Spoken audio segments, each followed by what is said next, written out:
J1, a violent vertical edge setter. I see some gas off the edge. Get that mindset to put your shoulder on somebody. Dig, drop. You're finished. Hey, first down. This is a weird kid. Worse than that side.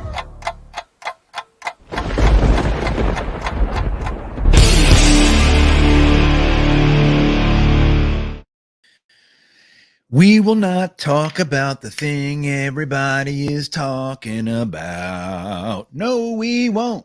No, we won't. No, we won't. That's right, everybody. We are here at the After Hours Jets Fest. I am GreenBean, and we will do all we can. All we can. We're not perfect, but we're going to try. We're going to try to not talk about the thing. How's that sound?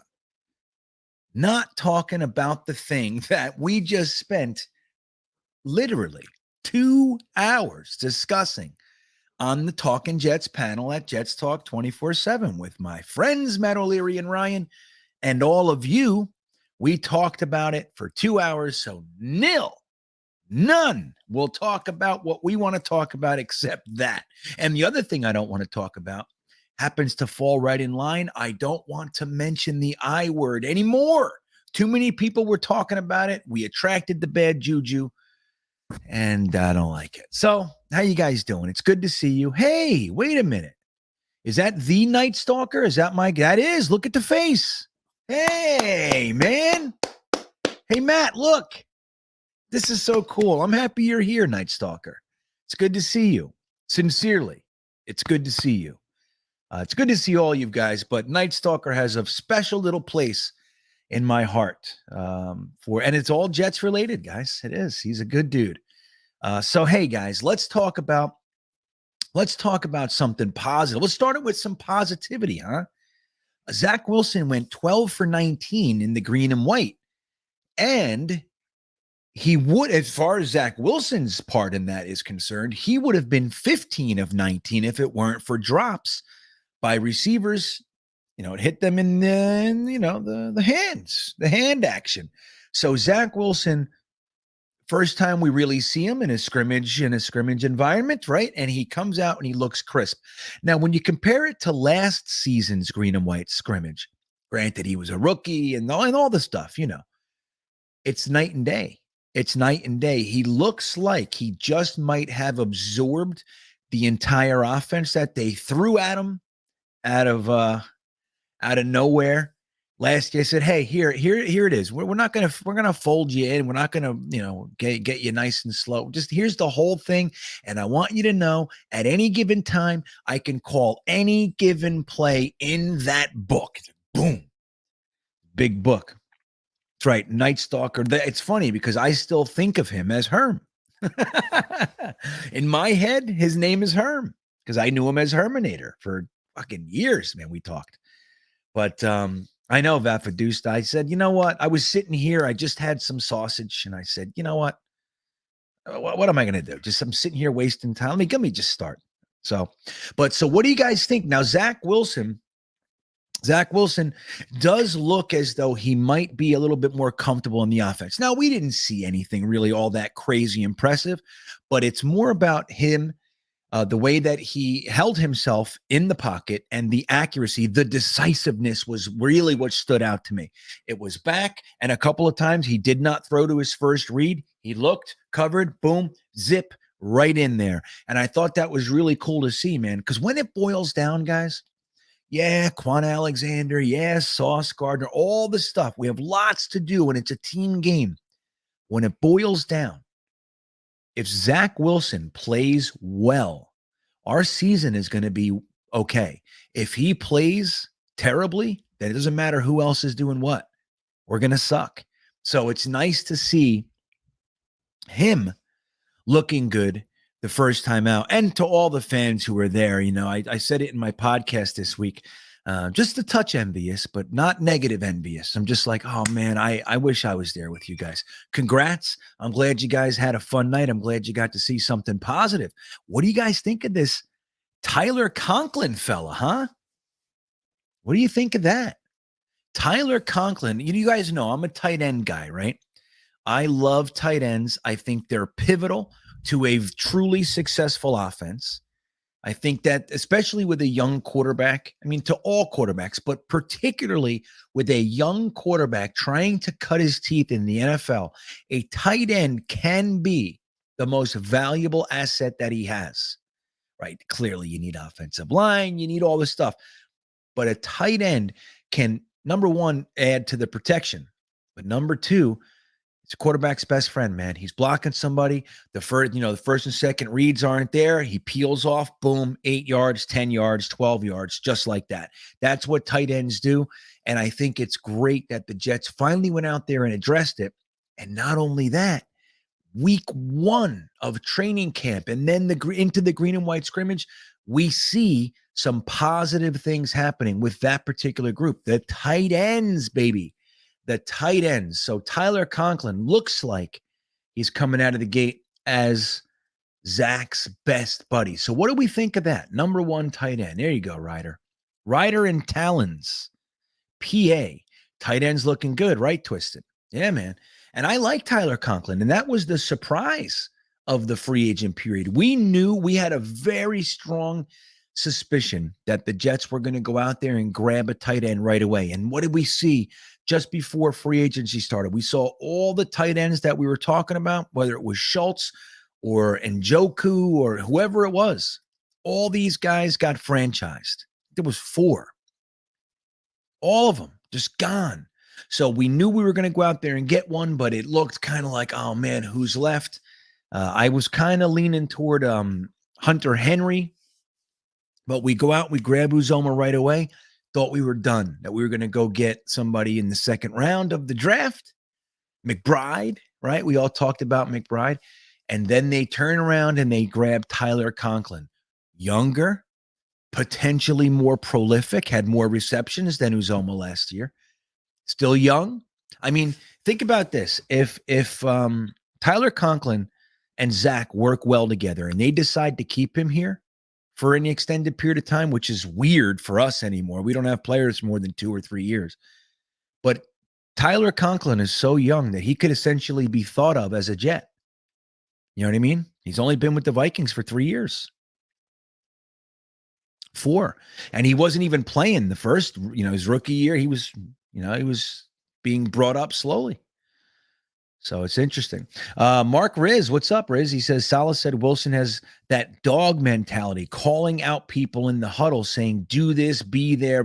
Dude, I could not be happier to hear that. That's exactly what we want to see. And look, you can understand why Zach Wilson wouldn't necessarily be that way out of the box, right? You can understand. He's young. He's a rookie coming into an NFL team in New York. Big market, all the hoopla and the buzz. We suck terribly. And he's, being talked about as the savior and all this stuff. They threw the whole book at him. Greg Knapp passes away. There's just so many levels to why he may not have been that way out of the gate. But hearing it now couldn't be, it's the music to my ears, Riz, I'll tell you. Zach isn't doing anything without an O-line, losing Becton. We can't do that, James. That's the thing we can't talk about. Not tonight. Even though it's funny because before when I made this stream, I think the title is Becton, isn't it? I didn't know we'd talk about it for 2 straight hours. So there it is. Okay, Jets for thank you. I didn't know where it was going to be. Jet King was wondering too, Jets Forever. We didn't know if we could actually do this thing. So Jets Forever says Ruck is tight end 1. Hey, I hope that's the case one day. I don't think that's real for this year. I mean, I think if you're being realistic, look, we all have our hopes, right? I would love nothing more than for our draft picks specifically to be stud muffins who come right out of the gate, right out of the box, hit the ground running, and light the NFL up. That's my favorite dream, okay? But, I don't think Ruckert's number 1 tight end this year. I just don't think that's real. I think it'll probably be very, very phase-like process for Ruckert. And he's dealing with injuries. Like, there's no reason to overwork him, man. If we learned anything about injuries, it's just let's go slow. Just go slow. Conklin will have more yards than Uzoma. I think that might be the case, honestly. I really do. I really do. And it's okay. You know what I mean? Like, let's say that it's just like last year. So Uzoma has something somewhere in the 40s receptions wise, and Conklin has somewhere in the 60s. Dude, that's over 100 receptions for the tight ends. And then you got Yeboah and Ruckert and everybody else. But just at the top two, I would be delighted with that. And if that's happening, if each one of those guys are floating around those types of numbers, we're doing okay, in my opinion. And then you got what's his name? No, not his. You got Elijah Moore and Garrett Wilson. How good did Garrett Wilson look? That was a beautiful catch. It was out of bounds, but that catch was awesome. Thomas Ocampo says Conklin is a ball guy. He's a beast. I agree, Thomas. Daniel Faust with the super chat. Thank you, my friend. Where to click to be a beanbagger? Hey, Daniel. Well, that being a beanbagger, the link is in the description. YouTube changed the way that the videos look in the past 2 or 3 months. They changed it. In my opinion, it's not as nice. I don't like the way it looks, the new YouTube. But when you look at the title of the video, right under it is like there's a little description. I think mine says something like, wait, hold on here. I'll tell you. It says something. Damn it. Hold on. It says something like, Becton's injured or something along those lines. But if right after that, you'll see it says more. And there's a little link. You click on on more, and all the other stuff pops up. Where to find me on social media, all that sort of stuff. But the link to be a beanbagger is in the description of that, of all my videos, really, but it's there for tonight's video. So if you just go below the video itself, it'll say a little description. You click more and it'll open up and you'll do the thing. Ooh, I like this, Mark Riz. He's calling him Gronklin. I like that. That's fun. Gronklin. Although I hate Gronk. So I don't know, Mark. Maybe I don't love that. I love the insinuation that he's going to be successful. All right. Conklin will have the second most receiving yards behind Elijah Moore. Dude, how fun would it be that if Elijah Moore and Garrett Wilson actually can be what we don't need them to be anything more than they're supposed to be. If they can just come into the NFL and be what they're supposed to be and stay healthy, in addition to the tight ends and Breece Hall, dude, Zach's got the weapons. What's up, hater? Hey, LOL. Hey, brother. We might want to stop using the T word, terrible, with Zach's Fifth Ave as we stop the dreaded. I know. Terrible is terrible. It's terrible, hater. Well, dude, I'm going to tell you this, Jets forever. If we're running 11 personnel all day, it's going to limit the potential for some of these tight ends. J.E. says, as Cager, I'm going to tell you right now, barring tragedy, East Flatbush, Brooklyn, J.E., barring tragedy, the best we're going to see from Lawrence Cager is practice squad. There's no way. There's no way that he's climbing onto the roster. I don't see it. And just so we're clear, I would love to see him become a success. Think the guy, he's been injured forever, all through school. He couldn't stay healthy for a single season. So a guy like that, that's working as hard as he is, I root for those guys. So I have nothing against Lawrence Cager, but I happen to like Ruckert. I happen to like Yeboah. I happen to like Wesco. And I liked, and the Jets went out and signed 2 free agent tight ends. So it's going to be tough. Just got done watching One Jets Drive, episode 1. Great stuff as always. Lakin is a beast. Love his energy and story. Yeah, John, I'm going to watch. I don't think I'll get it in tonight to be honest with you, but I'm definitely going to watch it. I love our series. I think it's the best series out there. At least we have that. At least we have good content coming out of the Jets. And in addition to them, I mean, our film department and all that, our social media is good. All that stuff's great. But then you have us. I mean, we have more content creators than any other team in the league, bar none. Bar none. There's no other team that has as robust of a content creator universe as the New York Jets. None. You go to the Jaguars, they have like 2, 3, something like that, couple. The Ravens only have a few. The Giants have a couple, 2,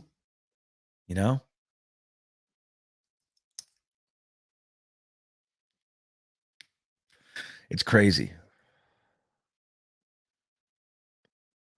Well, it's not good, BG. It's not good. We don't have confirmation, but it's not good. That's all I'll say. We're trying not to talk about, hey, anybody just popping on. We're trying not to talk about the Mekhi Becton thing right now specifically because we just spent 2 hours on it in the Talking Jets panel. And we only talked about that.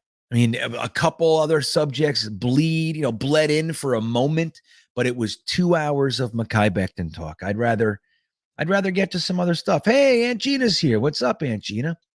But I will get to your questions. You should change your name to Aunt Gina Arena. That's what you should do. That's my Aunt Gina. Let's see. Iowa. What's up, Iowa? Iowan Jetsfan, the creator and first recipient of the Wayward Jets fan club. Not fan club, the Wayward Jets fan fund. We are trying to collect money to send people who have never been to a Jets home game to their first Jets home game. Iowan is making it to opening day. We have a guy from Albuquerque, New Mexico up next. I think he's next. Then we have people from Missouri.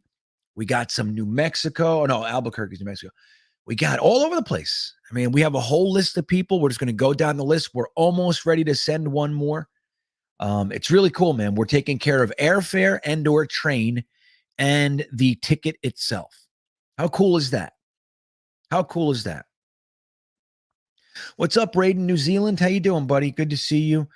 Is it a year since Greg Knapp? About. Somebody could look that up if you don't mind looking it up. But yeah, it's right around now. Give or take. Maybe it was a little earlier. Jets forever. Yeah, I'm just gonna tell you. And I don't know if you really believe that's gonna happen, but it's not. Now, maybe ultimately, I think they didn't use a 3rd round pick on him for no reason. That said, I don't see it. I don't see it. Louis Bethencourt, thank you. He says, hit the like button, right? That's one of the things that we do here. When you're watching somebody on YouTube, namely me, it helps the channel if you like the button, or so you hit the like button and you subscribe to the channel. And then another great thing you can do is leave a comment, not in the chat, but in the comment section. YouTube looks at that stuff. YouTube doesn't want to show you to people unless they think that people actually want to see you. So when you do that stuff, YouTube goes, oh, I'll show this guy to somebody. Everybody's saying hi, Gene. What's up? Marshall's here. Yeah, Eminent's here. Dark Soldier's here, right? Look at all you guys. This is great. This is great. So Duncan says, keeping 6 wide receivers and 3 tight ends. Duncan, I got to admit, I go round and round with this. Now we're talking about keeping, how many defensive linemen are we going to keep? 10? 11? How many offensive linemen? You got to be spooked by that situation.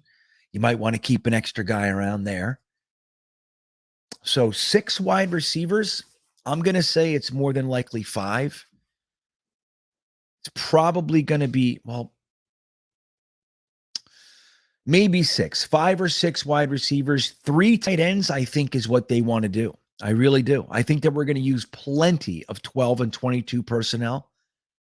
I think they're going to use it all day. So then ultimately what Jets Forever is talking about with the 15 to 20 targets to Ruckert, I don't think it'll be Ruckert right away, but I do think we're going to be hitting the tight ends that hard. I do. I think the tight ends will get 15 targets a game, give or take. Yep, that's what I think. So if you're playing 12 personnel, that means you only have 2 wide receivers on the field at any given time. So let's say and it's extreme, but let's go extreme and say 50% of the time we're going to use 12 personnel, which would be number 1 in the NFL, hands down. Right? So we have 50%, 12 personnel, which is 2 tight ends, a running back, 2 wide receivers. All right? So you do that. How many receivers are you going to need for the 11 personnel packages? You bring on another, then you have 1 in case of injury. So if you have 5, you got 3 on the field and 11 personnel, 2 on the field and 12 personnel. And then if you're holding 5 wide receivers, you have 2 on deck. You have 2 for injuries purposes. So you got Elijah Moore, you got Corey Davis, you got Garrett Wilson. They're locks. Berrios is a lock. Then it's down to Mims, Jeff Smith, Tariq Black. Who else? They brought in the other guy. What's his name? Richard. Right? They cut DJ Montgomery finally. So that's good. So I don't know. It's going to be really interesting because then a lot of people want him to keep 4 running backs. What about, so if you have Breece Hall, Michael Carter, Tevin Coleman, that's 3 right there. What about Tommy Bohannon? What about, Trayvon Wesco? I mean, we're going to lose people this year. We have to. We can try to stash some people, but, those are the types of guys that get grabbed. Guys that make the roster, like even the Jets, and we've traditionally had kind of a bad roster, right? Can we at least admit that? We've had kind of a bottom end roster. So when you have guys, but even on the Jets, when you have guys that have made a 53 for a couple years, when you try to stash those guys on the practice squad, a lot of times they're not going to clear waivers. Now, the good news is that now the way that the NFL handles the practice squad since COVID is that you can keep veterans and it's been largely greatly expanded, right? With how many players you can keep, how you can do it, how you can protect certain players for a certain portion of the week and all that jazz. So that does help. It helps other teams not to lose players that they want to. So it softens it a little bit because everybody is not having to lose players as often as they used to. But that said, when you try to stash a guy who could make a roster, 53, and you go, let me just try to stuff this guy over there, you really run the risk of losing him.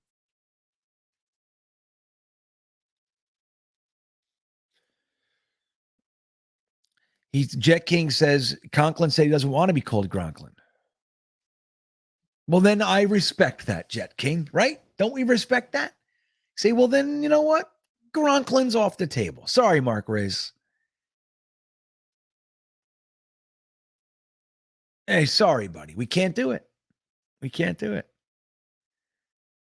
You found it? Okay, Daniel. Good. I'm glad. Let's see. Do you guys happen to one Jets drive? Who will be the 6th wide receiver? Mims, Smith, or Jackson? Who's Jackson? Jackson? Am I forgetting somebody? Richard?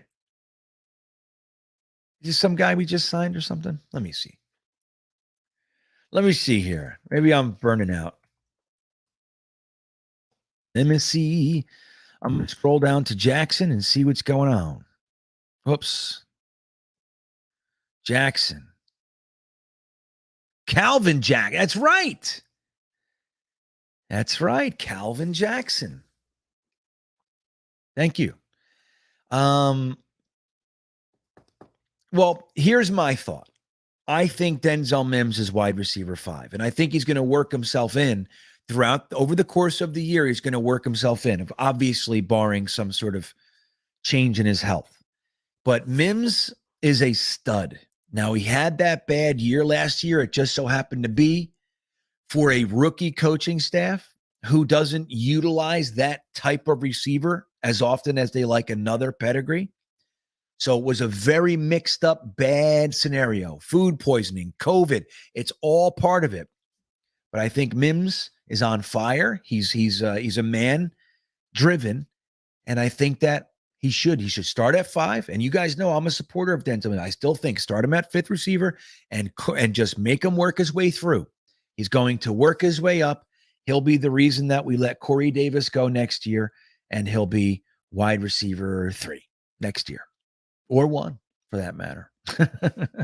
But I think so I think he's a lock. And then I think Jeff Smith, if we keep 6, I think it's going to be Jeff Smith. And Mims is also has a little bit of a leg up on some of the other guys because we already have like Elijah Moore, Berrios, even Garrett Wilson. He's 6 foot tall. So the tall, big-bodied, contested catch guy is Corey Davis. And then you add Denzel Mims. So if Corey Davis goes down, we lose that skill set without him. Looking at Calvin Jackson right now, he's 5'9".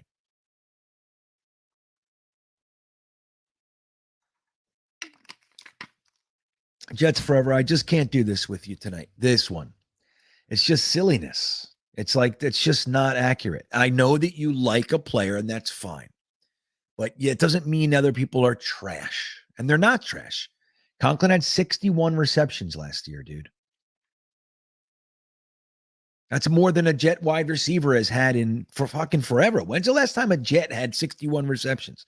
Can anybody look that up and tell me? Yeah, like really? When's the last anything that the Jets had 61? I mean, we're going back to 2015. Since 2015, and that year was kind of anomalous.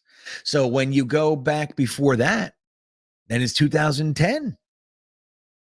Maybe 2011. Maybe a Santonio Holmes had 60 receptions. But like that's not normal for us. Like that, bringing Uzomah and Conklin into this offense instantly gives us the most prolific tight ends we've almost ever had. You had Mickey Schuler, of course. You had Dustin Keller, who had that 180-something yard versus. We kind of did this once. They're instantly the best tight ends we've had here in a very long time, and among the best ever. Just like that. That's how poorly we've managed the situation. And Kyle Brady was a much, much better player than given credit for. The problem with the Jets and the fandom is that Kyle Brady was taken when we should have taken someone else. A very passionate plea was made by the New York Jets fandom to grab Warren Sapp, who's now in the Hall of Fame. The Jets fans wanted him without question, and the Jets took Kyle Brady instead. So that's why he gets a really bad rap. But Kyle Brady is a numerous Pro Bowl tight end. He played like 11 years in the league, 4 with us and the rest with Jacksonville. So Mitt Flair checking in. Thank you, Mitt Flair. He says, I pretty much missed Jess talk tonight, so give it to me straight, Greenbean. I see what you're doing. He says, what do you think should be the plan for tackle now and the future? Both left tackle and right tackle. I do not believe Fant is going to get another contract. All right. So since Mitt Flair gave me the golden super chat, I will talk about it. And I understand you missed Jets talk, so we'll do this for a brief moment, okay? Here's what I think. I think that Becton going down sucks so bad. It like took the wind out of me today. I was like, last night I was like, I'm waiting for confirmations and stuff. I'm not one to overreact right away. Like I kind of initially I go, bah, but then I like very quickly level off and then I wait. So I'm not one to go to pieces and start, screaming and yelling at everybody. That's just not me. Not saying right or wrong. So I wait. But while that waiting process has taken shape, I feel like, God damn it. You know what I mean? Because Becton is so good, guys. Like he is uber athletic for his size. He blew the doors off the combine. He played great his rookie year. Like we had him. And and this injury isn't even the same injury. Now it's in the same area. So I'm sure they're connected in some way, shape, or form. I don't pretend to know. So it just sucks. So that's for starters. It sucks really bad. And I'm sad about it. I'm sad for us as fans. I wanted to see our fucking offensive line that's healthy for once, but also for Zach, right? I want to see him protected, but then even more so when it really comes down to it, I'm really sad for this guy. He took a year of shit, came into camp, he worked, he was in shape, at least, he lost the weight and everything. He's been working with Duke Manyweather all year, whatever. If it says enough, that's not what I'm saying, but he's been eating shit sandwiches and he's been working all year. Just had a kid. He comes in 2 weeks of camp and he's out. And that can't be fun. So the solution is going to be elusive, Mitt Flair. I think it's weird. I think it's hard because now we're looking for a right tackle. We're looking for a right tackle. Dwayne Brown, the guy that everybody's throwing out, who I would love to see brought on, is a left tackle. He's 37 years old. He's only played left tackle in the pros. Now he's a Pro Bowl left tackle. He's made a few Pro Bowls in his life. But last year, even though he made the Pro Bowl, was a little bit of a down year for him. So you know how this stuff can go. Doesn't necessarily mean he was the best. But so he would be a good option to bring on. But it doesn't solve right tackle unless you take Fant and move him to the right side, which we already know two things. One is he doesn't want to go there. If you look at his Instagram and Twitter, it says left tackle. It said that before we even made the decision with him and Becton. All right. So it already said left tackle. That's what he wants. That's where the money is. That's what he does. Now, on top of that, we know that he's better at left tackle than he is at right tackle. So there's that. So we really muck things up by moving him to right tackle. Now he's under contract, so technically speaking, you can. But asking him to do that, and while they're in somewhat of a little bit of a contract dispute, and I don't know how heated it is or anything, but they haven't figured it out, so it's probably not loving on the money side of things. So taking Fant and moving him over and bringing on Dwayne Brown and giving him the left tackle job out of nowhere seems kind of shitty, unless you're going to say to Fant, all right, look, we need you to go to right tackle for a year, but here's your left tackle money. We're going to sign you for 3 or 4 more years. Let's say a 3-year contract with a 4th option kind of a thing. And you're going to get $16 million. You know what I mean? Whatever left tackle money is. We're going to do that for you. But we need you to go over to the right side this year so we can bring nobody out there is a good enough right tackle and blah, blah, blah. So that's a solution. But if you're going to ask Fant to move, in my opinion, you got to ask him with a contract in your hand. That's what I think. Now, if the Jets don't want to do that, I understand that too. He's going to be 31 soon. Not soon. I forget his birthday. I think he'll play at 30. I got to check now. Hold on. Georgie Fant birthday. Let's see. July 19th. So no, he just turned 30. Okay. So he's 30 years old. Right. So do the Jets want to give 3 years to a 30-year-old? Now there's the old, we all talk about it. He wasn't starting the whole time. So technically speaking, he's got less wear and tear on the tires. Yes, the tires are older, but they weren't used. So does that mean he's going to last longer? We don't know, but you can consider that. So another option is you keep Fant right where he is. You keep him happy, even if you're gonna sign him for a long term or not. He's happy over there. Let him play at left tackle, and you try to figure out right tackle. Dwayne Brown has never played right tackle, so in my opinion, he's out. If you bring him on as swing tackle, that's fine. But if you bring Dwayne Brown on, you still need a right tackle, in my opinion. So you go out there and you look for another right tackle. Joe Douglas can trade. Andre Dillard, you're hearing all the time. There's all kinds of guys. Tevin Jenkins, whoever. There's guys all over the place, but then you got to give up capital. I don't think Joe Douglas wants to do that unless it's a long-term answer. I don't see it. I don't see it happening. So what I think should be done, and probably is going to be the way we see it, as frustrating as it might be, I think that we may bring on a Dwayne Brown for swing tackle purposes, backup, depth. We'll have a right tackle competition between Max Mitchell, Chuma Edoga, and a free agent that we bring in, maybe a Brandon Shell, maybe a Jason Peters, maybe a Eric Fisher. And I don't even know. I think Jason Peters has played right tackle, but he's mainly a left tackle. But that's the thing, that you bring in a guy who's lesser, but could be good, has been good pro in the NFL. And you have the competition, and you see if your young buck or your guy that you've had on your roster for 4 years can beat this guy out. And then at worst, you have depth. Like, let's say you sign Brandon Shell. He's a right tackle in the league. We don't love him, but he's a right tackle in the NFL. He's decent. He's a decent right tackle. Frustrating to watch sometimes, but he's a decent right tackle. So that Brandon Shell is your floor now. You put Max Mitchell in, You give him the chance. You know that if he falters, you still got Brandon Shell. So I think that's the smart way to do it, unless you want to go out there, blow the doors off, get a trade going for some highly touted right tackle, and you forego your first or second round pick for the next year. But so that's what I think, Mitt. That's what I think is going to happen. I think we're more than likely going to see a free agent signing, and they'll work in Max Mitchell, Chuma Edoga all throughout preseason and see what they really think of them. Like, hey, Max, I know we told you were going to be pipeline. Now we're going to roll you in slow, but guess what? Plans change. You ready? This is your shot. You know? So that's what I think. That's how I see it, buddy. Let's see what else we got.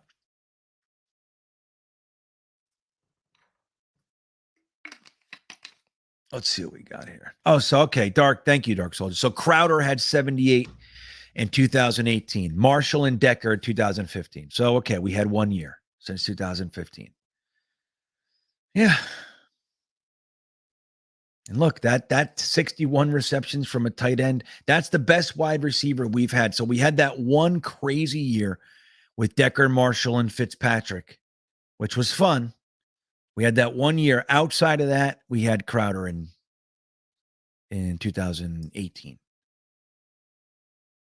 I don't know if that's enough. Colton says, sign Dwayne Brown already. Yeah. Again, I'd still like to see it, but I don't know if that's the solution. He's never played right tackle. Maybe he can. Maybe he goes, hey, fuck it. I can do anything. You know what I mean? Maybe.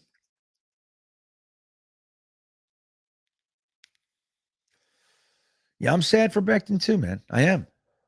Dude, he's 22 years old. You know what I mean? That's the thing that always gets me. Like, I know it's an interesting dynamic that we have with athletes, right? And believe me, I've had DMs from people that have told me we have every right to bash them because they're getting paid X amount of dollars to be in the spotlight. And hey, if that's what you think, I don't see that. That's me. I'm not saying I'm right.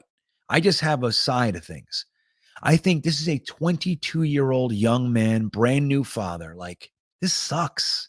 Yes, there's the silver lining that he's getting $10 million, which I'll never have. You know what I mean? I worked my whole friggin' life. I don't have $10 million.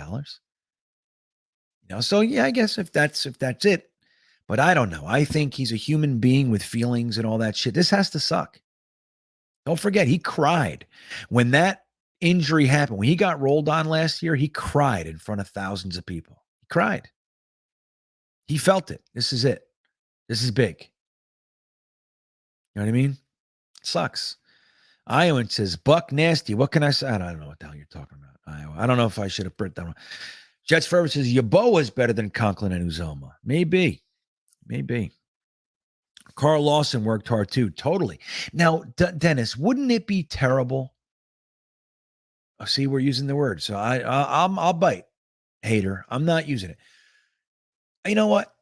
I just want to, I feel like I'm jinxing everything, Dennis. I don't want to do it. But let me just say this. Much respect. I'm with you.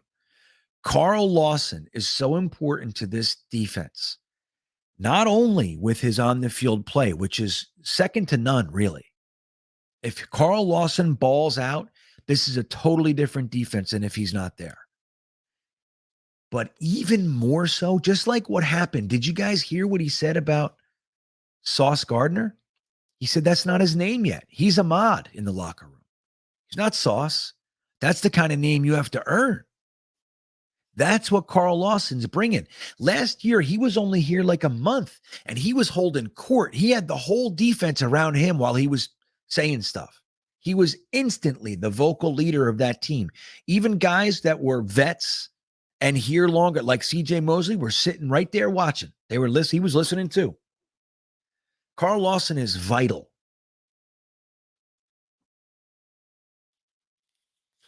Yeah, right. James Thrice, Brown's like 96 in NFL years. That's funny. Really, Mike? I don't know. I don't see that. Fant seems a little bit diva. I don't know. I'm not sure where that's coming from. Maybe you're right. I haven't seen that. He's known as a leader too. Don't forget, George Fant was a free agent signing from Joe Douglas in his first free agent period ever. He was pretty much his first signing, if I remember correctly. So he goes out there, he signs George Fant. That first training camp, George Fant was voted captain by his teammates. Just like that. He just got here. And he had never even started at left tackle, really. He just got here. First time starter at tackle. He ended up being a right tackle that year, but still. Just got here and he was voted team captain. That says something. Marshall says, my sadness only goes for Becton given the work he did in the offseason. Totally not panicking when it comes to the line. This will not derail the season. Well, that's a great point, man. Like as miffed as we are, and we are. I'm bummed, man. It's not they're gonna figure it out. This is early. This is early. We haven't even played a preseason game yet. So we'll figure it out. There's a lot of talent on this team, man. For once, we can honestly say that. Now, there's an argument to be made that Joe Douglas didn't stock the tackles well enough. But then again, if Salah's telling the truth, which I'm not convinced he is, I'm not saying he's not, but they love their depth at tackle. They happen to like these guys. But McDermott went down the other day. We don't know how severe that is. But if they really like Chuma Edoga going into his second year in this system, if they really do like him, and they obviously used a 4th-round pick on Max Mitchell, so they like him, obviously. But if they really do like these guys, and again, second year in the system, maybe it is stocked. Jets fans, we're spooked because shit, man. Looks like the bottom's falling out. But I don't think it's as bad. I don't think it's as severe long-term as right now it feels. They'll figure it out. That's what I think. Brandon McNeely says, I hate to say it, but we all knew this was going to happen. That's why we wanted someone who can start like Moses last season. How JD ignored it so long isn't a good sign. Again, I don't agree with that, Brandon. I didn't. I mean, of course we're concerned, but Becton's 22 years old. We had every reason to believe he would come back from an injury. Everybody does. You know what I mean? There was no reason not to think that. I mean, you can argue that. I shouldn't say no reason, right? Because there are reasons. But, he's 22. He's young. And he wasn't injury prone in college. It's not like in fucking Jabari Zuniga. Jabari Zuniga, the problem with him is that he was injured through college. He had injury problem. That's why that pick wasn't awesome. As much as I liked his college tape, he was injured often. So grabbing him in the 3rd round was very risky. And what have we seen his whole career? He's been injured the whole time. Now, Becton, he's had little nicks and bumps and stuff, but he played his whole college career. So he gets rolled on, and he's out all year, and there's every reason to think he would come back. He's young, but didn't happen. That said, your point is not invalid. I'm not trying to say that, but it's not. I don't think he ignored it. I mean, we used a draft pick on it. We have tackles in the house. I don't know. It's all your take, I guess. You know what I mean? It's just whatever way you're looking at it from. Well, I'll tell you this. The guys who were on Brandon's side that were concerned more than I was, today they're right. Because the worst happened. Worst case happened.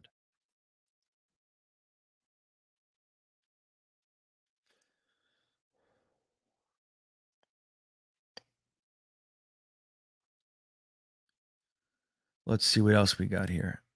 Marshall says Dwayne Brown will be a bad signing. Yeah. Again, I'd like to see it. I'd like to get some guys in here. Like one of the things I was in favor of, going back to Brandon's comment too, is I would like to have seen like a Connor McDermott go and bring in a guy with some experience, like some starting experience. That's what I would have preferred, truly. Like a Brandon Shell. You guys know I made a video with my best case offseason, and Brandon Shell was in it. Not to start. Brandon Shell was like, bring him on, and you know that he can play. Like you have guys that are depth, like their starting portion of their career might be over, but they're there. I would have preferred that, but they went with the young guys. Let's see.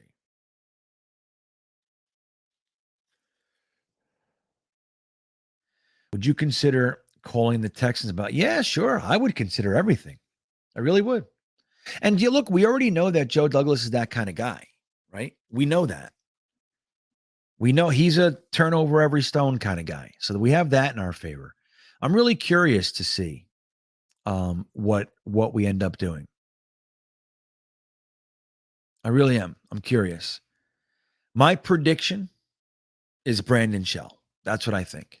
And they'll have a competition with the young guys, with the Edogas, the Mitchells, and the Brandon Shell. Because again, you already know what he's going to give you. What was his PFF last year? And again, believe me, I'm not in love with PFF, but it's good to look at. Oh, Brandon Shell PFF. Let's see.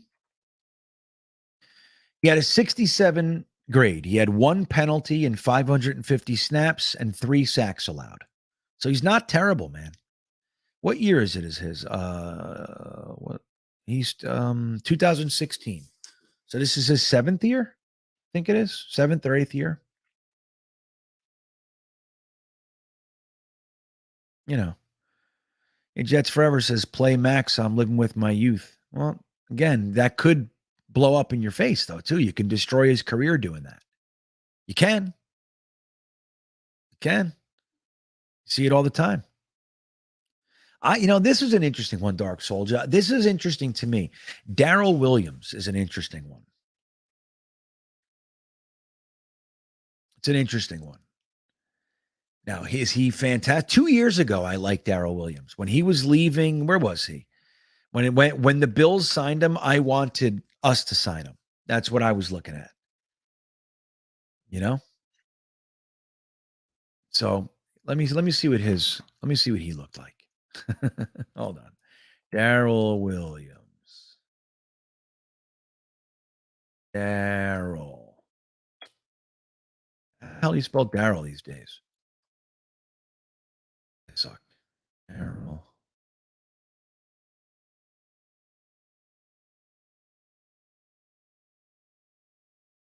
Let's see what we got here. Tego. 67.5. So he's in the same kind of range as Brandon Shell. He played more, though. He played 1,172 snaps, 5th most in the league. He gave up 6 penalties and 4 sacks. So, but he's right. When you expand the play, he almost doubled, right? He more than doubled Brandon Shell last year. And I don't know the reason why Brandon Shell didn't play. It looks like he probably got hurt, but I'm not 100% on that. So Darrell Williams is an interesting option, right? Talking Jets with Tego says, this team doesn't live and die with this O-line. The Bengals went to the Super Bowl with a horrible O-line. We have so much talent on this offense and an explosive quarterback who can play with his legs. Yeah, I tell you what, though, Tego, it really would be nice to see the offensive line play well. And it's one piece, right? We have time to address it. And again, if the Jets are telling the truth, they like their depth. Joe Douglas is on record saying it. He loves the tackle depth here. And Salah's on record saying it. Now, again, we don't know if we could be, coach speak, GM speak. We don't know.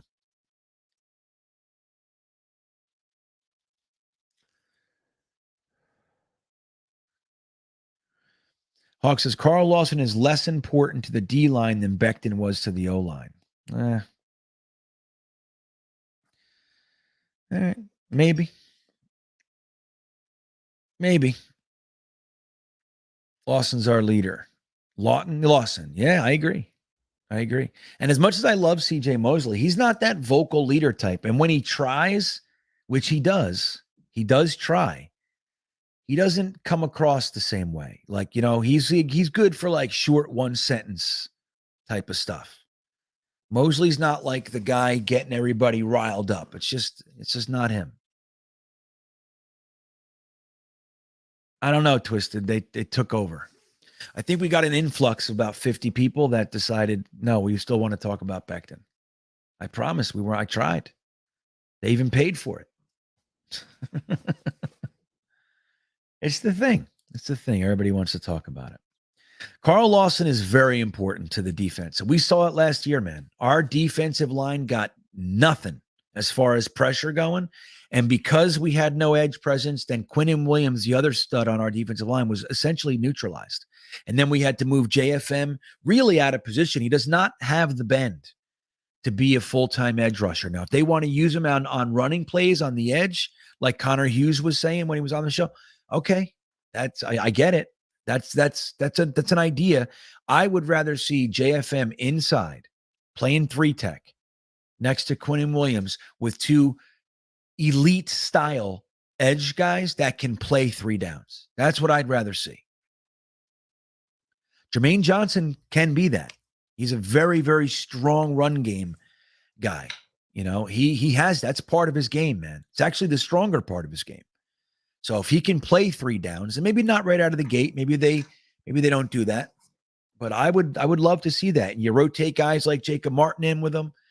And on the other side, whoever it is, if it's Bradley and if it's Jabari Zuniga, whoever it is on the other edge, but you have your interior rotation, JFM, Quinnen Williams, Sheldon Rankins, Nathan Shepard, Jonathan Marshall, Solomon Thomas, all these guys. You have the rotation keeping everybody fresh, but you got to have guys that can contain on the outside and can get to that damn quarterback and can be somebody for the offense to worry about.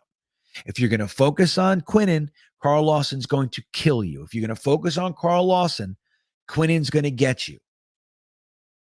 And if you figure out, if you keep a tight end on Carl's side, you got the tackle and the tight end, and then you got the center and the guard doubling Quinnen, Jermaine Johnson, and JFM are on the other side, and they're going to kill you. That's what we want. So if Carl Lawson's not there, it's in my opinion, not even my opinion, my expectations are that he's supposed to be the best pass rusher we have. Now, we don't know that. We didn't get to see anything. We get to see nothing. But right tackle is interesting because there are guys out there. If it's Darrell Williams, fine. If it's Brandon Shell, fine. Get a guy in here who plays right tackle. Getting a left tackle to switch sides, so we have to deal with that. Oh, well, hey, the first 8 games are atrocious because he's switching sides. No, don't do it. Just play a guy who can play it. If he's a little bit lesser, but he can play the position, you just give him a tight end. That's me. And I don't pretend to be a coach, guys. I know football, but I'm not a coach. Well, unless you're talking about 9 and 10 and 11-year-olds, I'm a good coach with those guys. I'm good with that level. I get kids wanting to play. I'm real good 101. You know what I mean? Technique, stuff like that. I'm good with that stuff. But after that, I'm not in the NFL. I'm like you guys. Just talking shit. You want to hear something funny? I just got a text right now. It came on my screen from Jeremy Jets Chaos, and he said, if you're not even in here, I don't even know if he's in here. I haven't seen him. But he said, you should do a documentary on pork roll versus Taylor ham. Isn't that funny? We should really dissect this one. We really should. What is the deal? I already know the deal, though. I'm from there. I live, breathe, eat Taylor ham. You know what I mean? I'm not a pork roll guy. I get it. I understand. But very similar to how when I walk into a deli and they have like every deli has their advertised meat. And if you don't say the advertised meat, you're going to get a lesser meat. This is 101 deli talk. Okay. If it says boar's head and you walk in there and you say, give me a ham and cheese, they're going to reach into the cheap ham and they're going to cut you some cheap ham. That's what they're going to do. Unless it's all they have. But most delis, that's not how they operate. They got the cheap cuts and then they got the good stuff. And if you don't ask for the good stuff, then you're getting the cheap stuff. It makes perfect sense financially. Why should they give you something that costs 3 times as much when you're not paying 3 times as much? But if you ask for it, then they give it to you. That's how I feel about Taylor ham. There's only two Taylor ham or 2 pork roll brands I really like. Look, I'll eat all of it. All right. I'll eat all of it. But I like Taylor ham, Taylor pork roll, and I like Trenton pork roll. I've had bad pork roll. Now it's all close, but when you're an aficionado like me, Joe Farrow says the Lawson engine. Oh, I'm sorry, I was on. Hold on, Joe. That's interesting, Joe. Jet Show, what's up, man? Mr. Show, he says, what about Eric Fisher? Well, Eric Fisher is interesting, right? But I'm going to ask you, Jet Show, Mr. Show, how do you feel about him? And I mean, I think it's a, let me look up Eric Fisher real quick. I was looking at him earlier. Eric Fisher had a down year last year for the Colts, but still he's in the same neighborhood as everybody else. He played 874 snaps, which is 36th most in the league. He had 8 penalties and 7 sacks.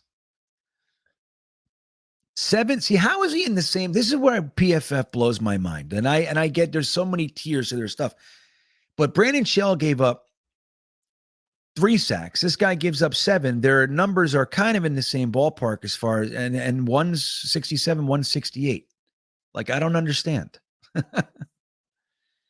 But I'll tell you what, if they decided Eric Fisher was the guy, I feel the same way, Mr. Show, that it's getting a vet in here. But that would still, for me, be included into a competition. If Max Mitchell, your 4th round rookie, is so motivated that he steps up and he's better than Eric Fisher, so be it. You got Eric Fisher as your backup. That's what I would do. I would still have that competition in preseason. And I wouldn't start Max Mitchell over Eric Fisher unless he showed me that he's ready. But the idea that we're not going to bring anybody in and we're just going to go with Chuma Edoga and Max Mitchell, that freaks me out a little bit. Little bit.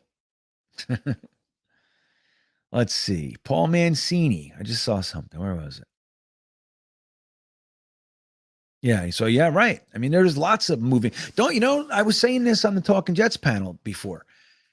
Let's not forget, last year, the Jets waited till moments before the opening day kickoff. They waited till almost a minute the game. As far as they could wait, they waited. And they chose George Fant at right tackle over Morgan Moses. So at one point, for the first half of the Carolina game, it was Mekhi Becton, George Fant at the tackles with Morgan Moses as reserve. When Mekhi Becton went down, they moved Fant over to left and Morgan Moses came in. But the Jets thought well enough about George Fant to start him over Morgan Moses. And Vervain, Bobby Massey from Denver. He's another one. Like, there are some guys out there. Now, are they optimal? No. It's not like, oh, great, we'll just sign this guy and we're at the same level. Becton is a stud. Such a stud. It's really bad, man. This stinks. Oh, you're here? Okay, there he is. That's funny. Good. I'm glad. I would have forgot to tell you anyway. You know my brain, bro. I'm already, I forgot all about the Taylor Ham thing. Pepper Jack cheese. Look at Jets Forever. What is this? Pepper Jack cheese. Who the hell is talking about cheese? Jets Forever. Where'd that come from? Where? You guys talking cheese in here?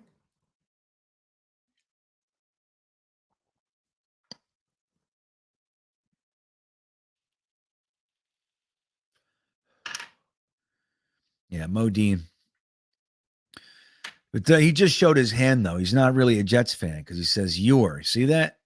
The biggest question this season is Zach your franchise quarterback? See, we knew. Mo. Is he running for his life most of the season? Well, I'd rather have the D struggle and find out about Zach. I agree. This season is about Zach Wilson. And that's why when I started this stream, I talked about the green and white scrimmage and what Zach Wilson looked like. And we've seen it in practices. A couple days before the green and white, he had what everybody was calling a perfect day. Remember?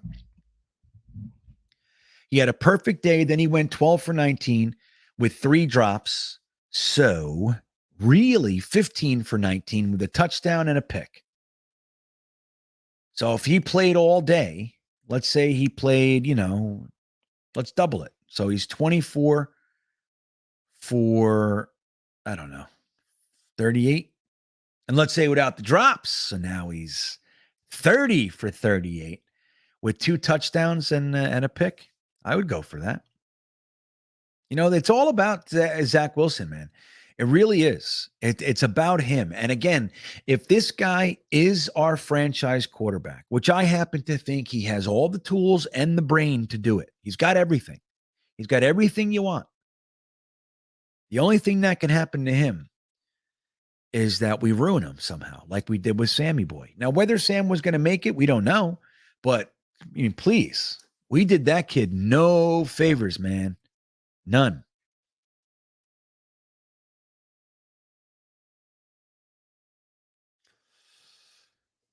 So we can ruin him. You know how we ruin him? Like Modine is talking about right here. If Zach Wilson is running for his life all day long like he was last year, don't forget the first 5 games of the season, he was the number 1 sacked quarterback, number 1 hurried, number 1 rushed, pressured, hit, and he had 1.7 second average time to throw. That's how you ruin a damn quarterback. And then when he gets out of it and throws the pass, his receivers drop it. Dude, that'll steal your soul. The fact that he came back for year 2 is a nod in his favor. Sheesh, right, man? Pepper jack cheese. There it is. Boar's Head is the best deli ham. I agree. You don't have to argue with me, Paris. Boar's Head reigns supreme.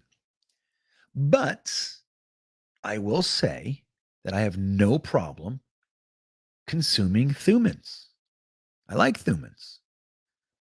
Down here, it's Dietz and Watson is big. I see Dietz and Watson everywhere in Virginia.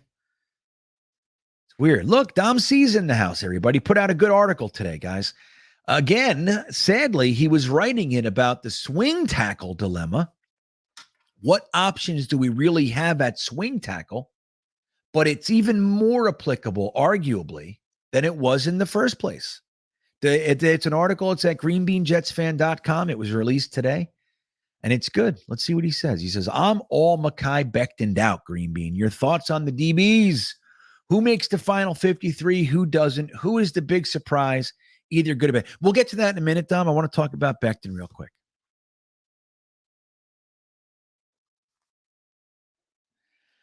I'm just kidding. So, yeah, you know what I think? We added 3. Well, we brought on 3 new defensive backs. 3. And we had another guy come back from injury. So that's 4. How many we keeping? How many we keeping, do you think? That's the question. How many, look, we have Bryce Hall. Hold on. Let's see here. So we had Bryce Hall, we had Brandon Eccles, we had Michael Carter II. The only one guaranteed to start, to be a part of the starting defense is Michael Carter II, barring freak health issues. He's starting because you got DJ Reed and Sauce Gardner. They're going to start. So that's your starting 3. So now the 2 starters from last year, Brandon Eccles and Bryce Hall, get bumped back a smidge. Then you got Jordan Whitehead and you have LaMarcus Joyner, probably. But then you also have Jason Pinnock in the mix at safety and Ashton Davis. Okay. Then on top of that, we got Isaiah Dunn. We have Javelin Guidry. So there are guys we're going to lose. There are guys we're going to lose. Here's what I think happens. I think we're going to keep 8, and it'll be Sauce, DJ Reed, Michael Carter II, Bryce Hall, Brandon Eccles,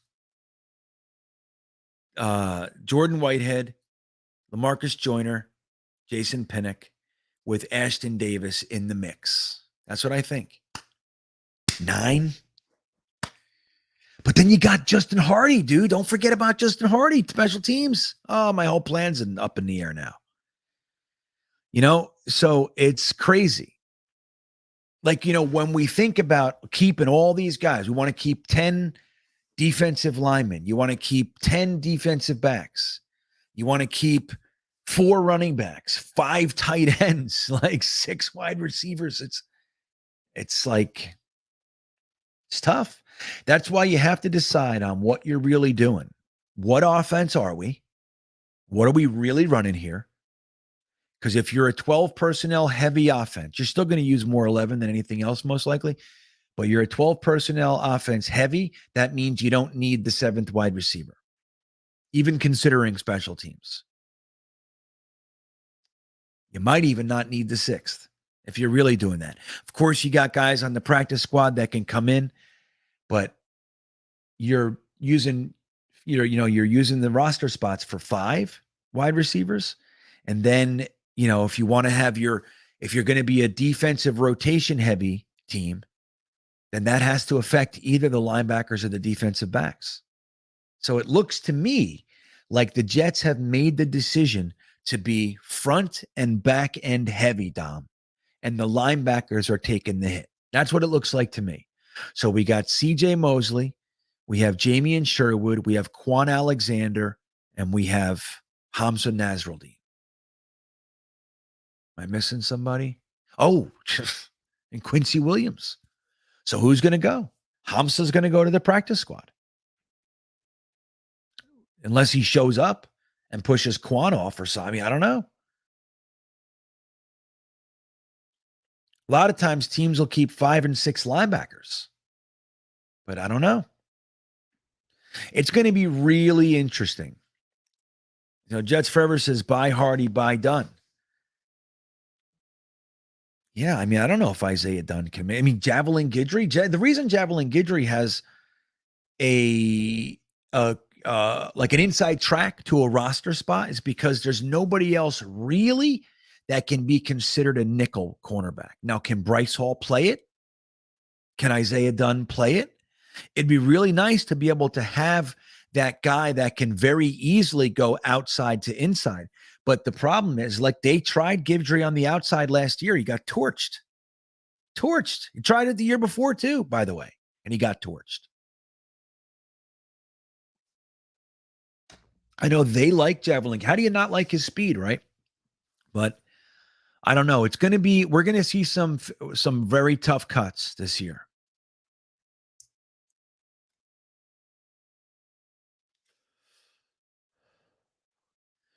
Marshall says the wins this season is not going to be all on Zach. The team is set up where the entire pressure isn't going to be on him. The team is well balanced. True. And it's not to say that the pressure is on him. He doesn't have to play hero ball. They've actually taken that away. They've done a good job taking that away. There's plenty around him.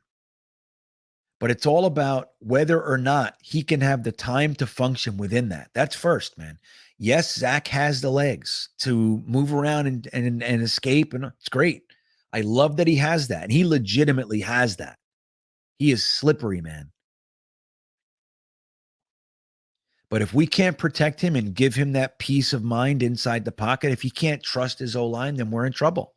Because it affects, like, whether or not the pressure's on him to carry the team is one thing. But if he does have his hands on the ball every single offensive snap, so if he's a mess, doesn't matter what else you have. So it is on him. I get your point, and I do agree. At the same time, it's still on Zach, no matter how you slice it. Later, DS, Dark Soldier. Good night, buddy.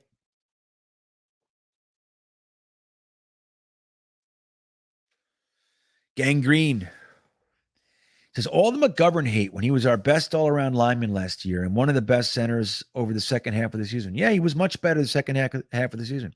I have no hate for Connor McGovern. Now, do I think that we should look to upgrade that position moving forward? I do. I would have really liked to see some different things done with the offensive line. Like, for example, you guys know I'm a Joe Douglas supporter. I think he knows what he's doing. That doesn't mean I love everything he does. And I think there's definitely mistakes and all that sort of stuff. But overall, I think he knows how to build a team. And for once, we have a general manager who actually knows what the hell they're doing. And that's comforting to me. That said, last year's draft, there's no way I'm using my 2 third-round picks to trade up for AVT. I'm waiting right where I am. I'm taking Creed Humphrey. I move McGovern to guard or vice versa. And I use those third-round picks any way I want. I would have taken another offensive lineman. I wouldn't have taken Pinnock. I wouldn't have taken Eckel, all sorts of shit. You know what I mean? But so there's other things that we could have done. Now, I would love to have a true center on here already that's developing, like a 3rd, 4th round pick, just like a Max Mitchell. I would love to already have a Max Mitchell level center who's been here. He's already here last year. So McGovern's still the incumbent starter, no problem. But in the event he goes down, it's not Dwight Feeney.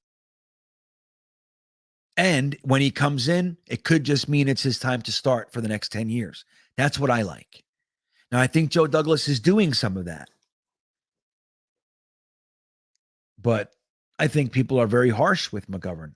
I don't see it quite that way. I lean more towards what you're saying here. I think McGovern is good, man. He's a good center, but he's not great. And it's all on him. The line, the assignments, the stunts, it's all him. He's the one calling all that stuff out. So depending on how well he can do that, the offensive line sinks or swims with him. And, you know, look, last year he had Greg Van Roten, who was just atrocious. We had AVT, who was a rookie.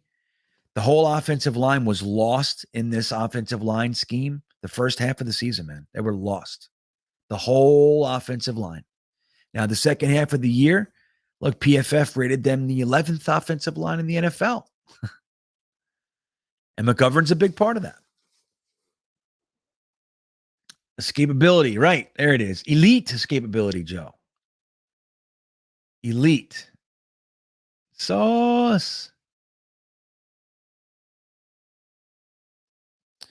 5 cornerbacks. What about the safeties? What are you doing with the safeties? He's got 4 running backs. He already has 11 defensive linemen. You know, Jets forever, one day I'd love to see your roster. I'd be sincerely interested to see your roster. Cutting everybody's keeping 1 tight end. So when you only keep 1 tight end, of course, you can do anything else you want. I think we keep 3. If they figure out a way to you know, make one a fullback. I don't know. It's going to be weird because I like Yeboah. I like him a whole bunch. I like Yeboah more than I like Wesco, but I like Wesco too. But they've been here for, Wesco's been here for, this will be his 4th year, and he's never done shit. So, he's blocked and he's done okay things, but he's not worth, not keeping a Yeboah for, in my opinion. But they might see it differently. They may. They may see it differently, man.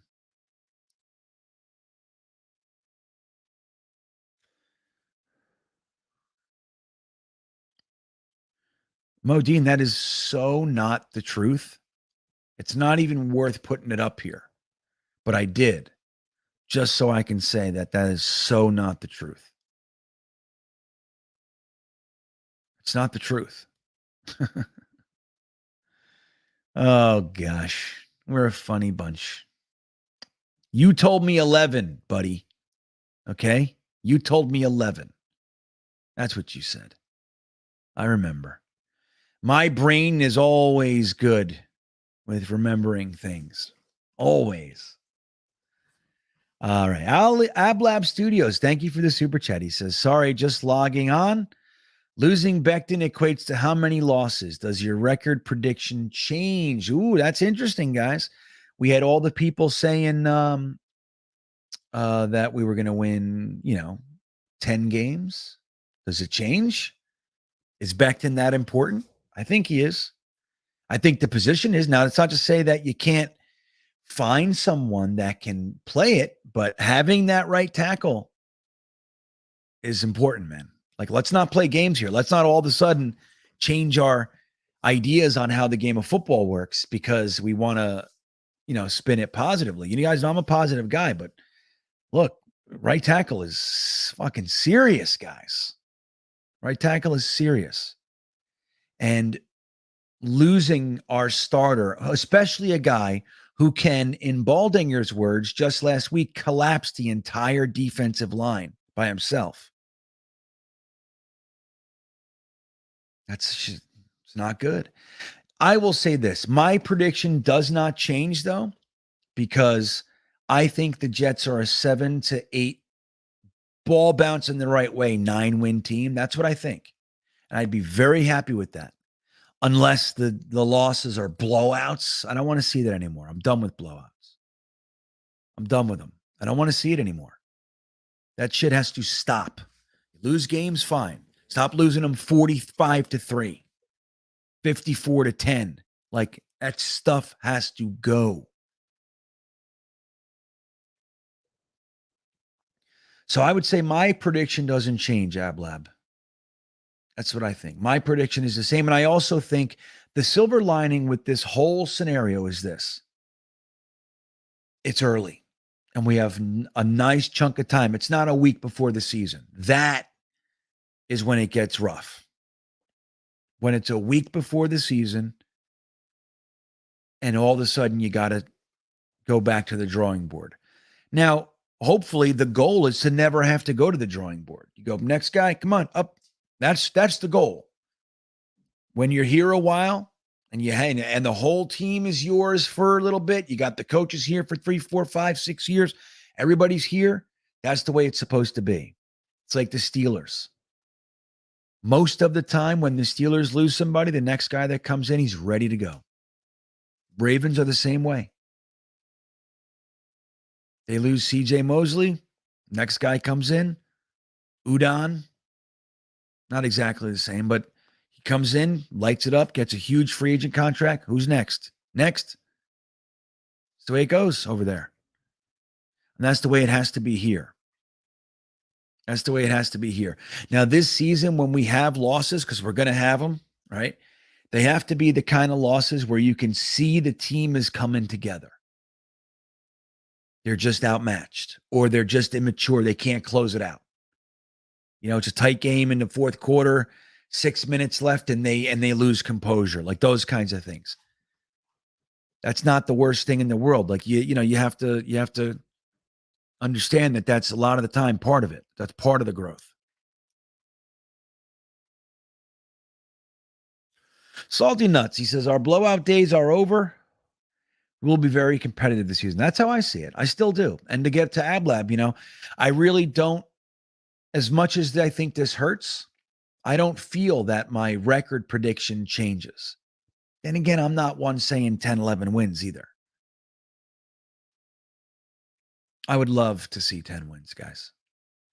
10 wins in the damn playoffs, though. When you make it to 10 wins and you don't make it, that is frustrating, man. That's why I was happy that they added the 7th spot. I know a lot of people don't like it. I like it. Who wants to watch bad playoff? What do you mean? I guess a lot of those people, they're not used to watching bad football. I'm like, shit, what do you mean? How can two teams that are, even if they're the last teams making it in, how can it be, it's still football, still good teams. So the games ended up being blowouts or what, who cares? I still like it because it gives us one more sliver of an opportunity to get the hell in there. Because we've been on that end of it, being 10-6 and not making it. I don't like it. I believe, TJ, I'm with you. They definitely have the talent to beat New England. But here's the thing, and that this is where we have to question it, TJ, is that do we have the coaching to beat New England? I don't know. Mike LaFleur seems good. Saleh seems like a good head coach as far as the leadership and all that, but I don't know if he can pull it together. I mean, he basically puts it on his coordinators, right? So is Mike LaFleur and Jeff Ulbricht enough to beat Bill Belichick?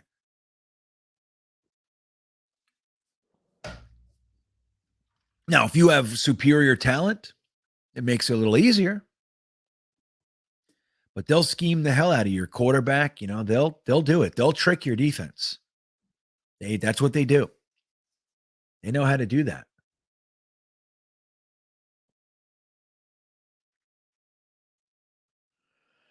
Marshall checking in again. He says, next week, someone will be signed at right tackle and all the Becton talk will be. I know it's, dude, it's 24 hours. We're still in it. You know what I mean? It's okay, right? We're here. We're still talking about it. I tried to talk about anything but Becton, but it didn't work.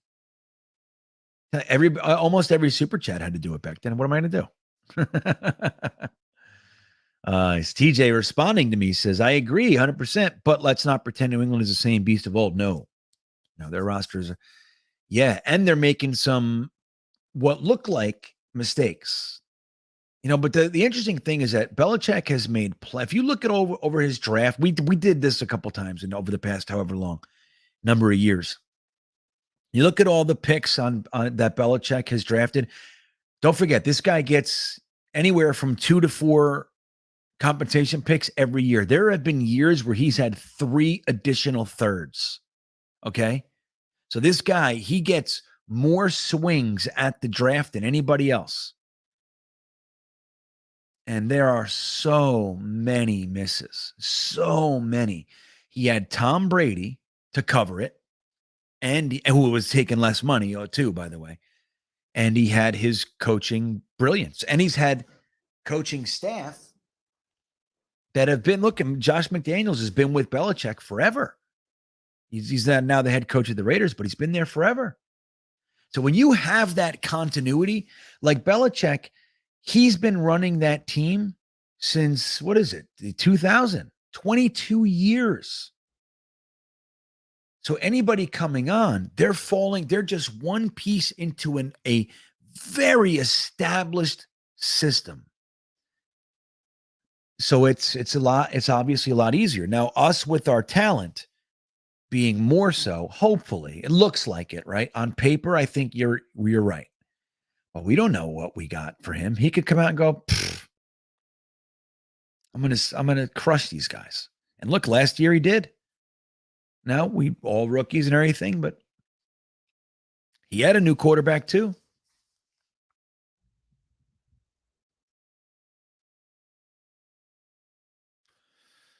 And Mike Justiniano.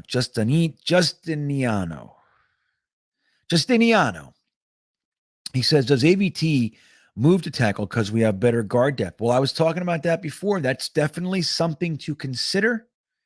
Now, is it best case? I mean, look, one of the reasons that we liked AVT so much is his versatility. He played tackle at a high level.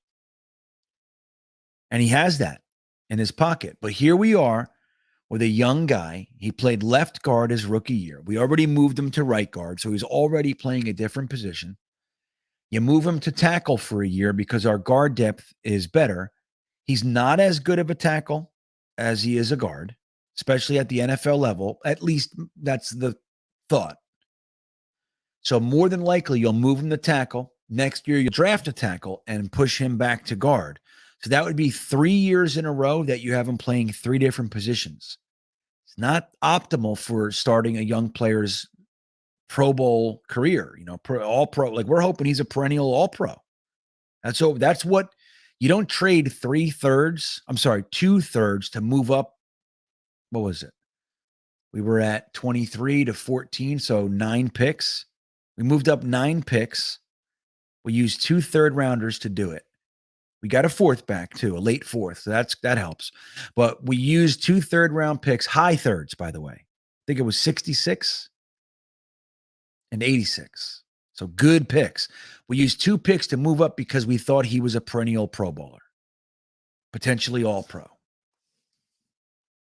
So is that the optimal thing to do to a guy just because he can? I don't know. Maybe he's our tackle. Maybe you move him to right tackle and you say, this is what you do. And you bump up Nate Herbig into guard. What do you think, Mike? It's definitely, I think that's in the conversation. I'd be surprised if it wasn't.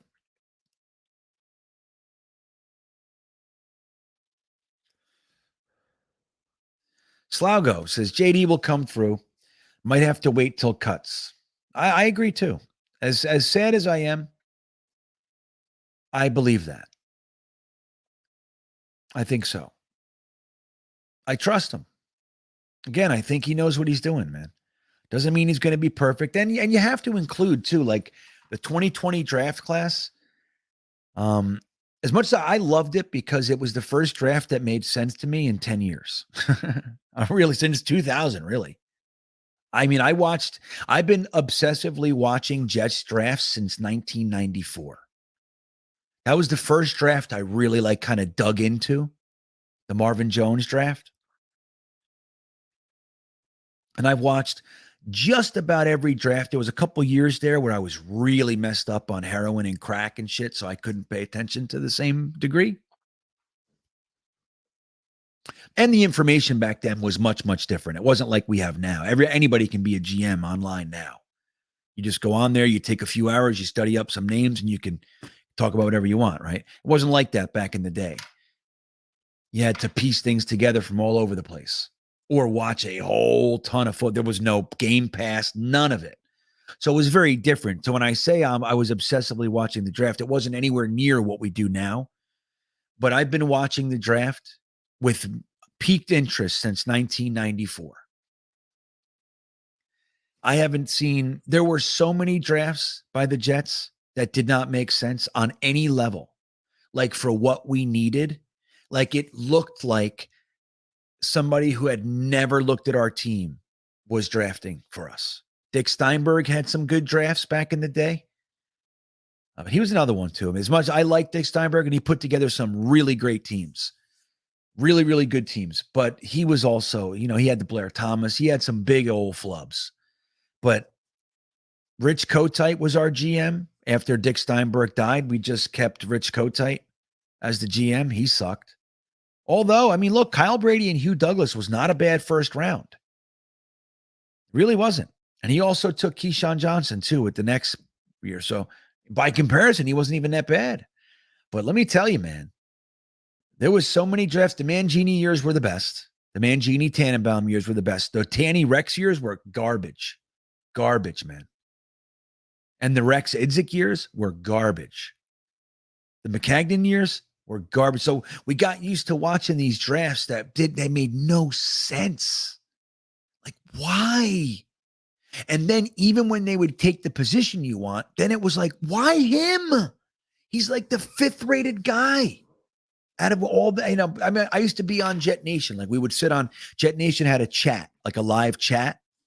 So it wasn't just the message board. It was a live chat that we would all go on. There'd be hundreds of us on there. And we would be, all you would see every pick is like, no, why? What the fuck? That's what every pick. And then one guy would go, no, I think it's good. Shut up. You know what I mean? But that's what it was. So when I saw Joe Douglas come out and take a left tackle and a wide receiver in the first 2 rounds, I was elated. Hated the Ashton Davis pick. Didn't think we needed a safety. Hated the James Morgan pick. Liked the Pirine pick, although I would have picked him around later. Liked Zuniga, except I would have picked him around later. I loved Cam Clark. That's another sad story. No injury history in college. And I liked the back end. I loved Breece Hall. I liked the punter, man, right? So it was great. I loved his free agent class. It was good. But when you think about 2020, like we have to. It was his first year ever as a GM. He was working with Adam Gase's staff. He was trying to build a team for Adam Gase, who just had a 6-2 end of the season run. Don't forget that, guys. It was the COVID year, so they weren't together. He was at his desk in his house with his kids. Remember? His first pick, all of his kids were around him and the whole thing. It was very odd. It was a very weird year for it to be your first. So there's all that stuff. And we got to remember that a first-time guy is as well-versed as they may be and prepared. It's still their first time doing something. So,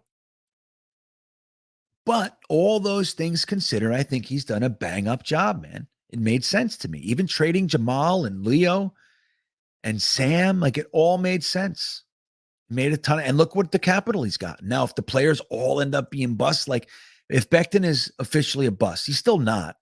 It sucks for his first 3 years, But he's 22. He can come back. He's plenty of time left if it happens. But we don't know. But it doesn't look good. But let's say Mims is a bust.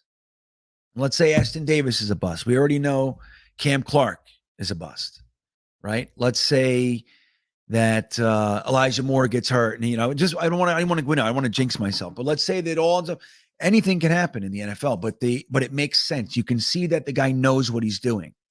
So when you factor in this type of stuff, and you think, do we have the guy that can figure this out? And I tend to feel like we do.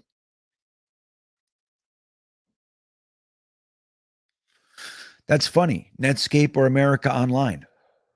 You know what I was? I was Netscape at first because I worked for AT&T and that's what they use. So that was my first introduction to the internet was Netscape. But what my first home computer, I was CompuServe, Aunt Jets. CompuServe, who was ultimately bought out by AOL.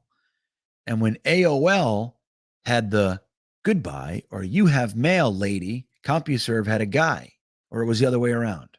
Same thing, but it was a man instead of a woman. CompuServe, remember that?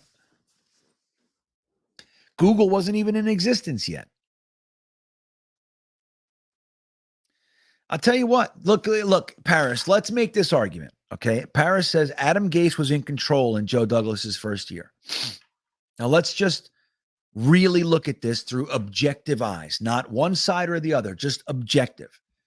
Adam Gase, Peyton Manning just called our interim owner, CJ, Chris Johnson, who was running the team for the first time ever. It was like in year 3 of that, 2 or 3.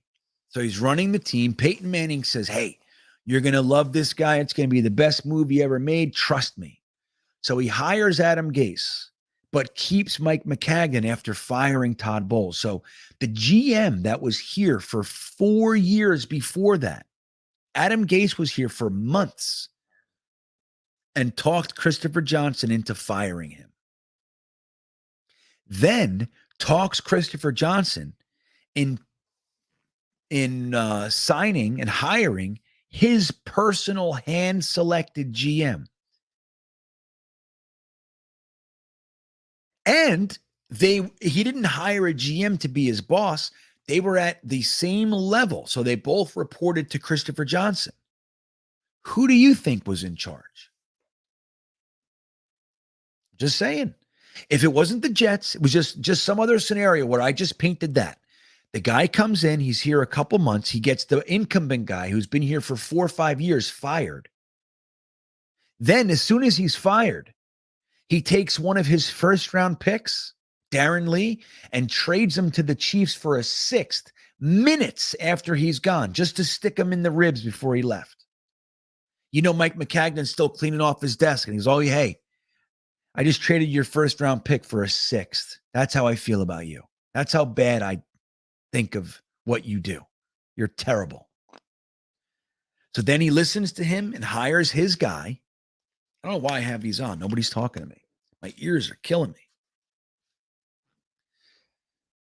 Who do you think was in charge? If there was a debate about a pick, who do you think had final say? Can we be real a minute? Who do you think? Think it was Joe Douglas? He's been here for, not even a year. Adam Gase is the boss. That's why, let me tell you something. When that year, when we were going winless, and we started to win games at the end, we beat the Rams and we ended up winning a couple games. I was terrified that it wasn't going to be enough to fire Adam Gase. I was terrified.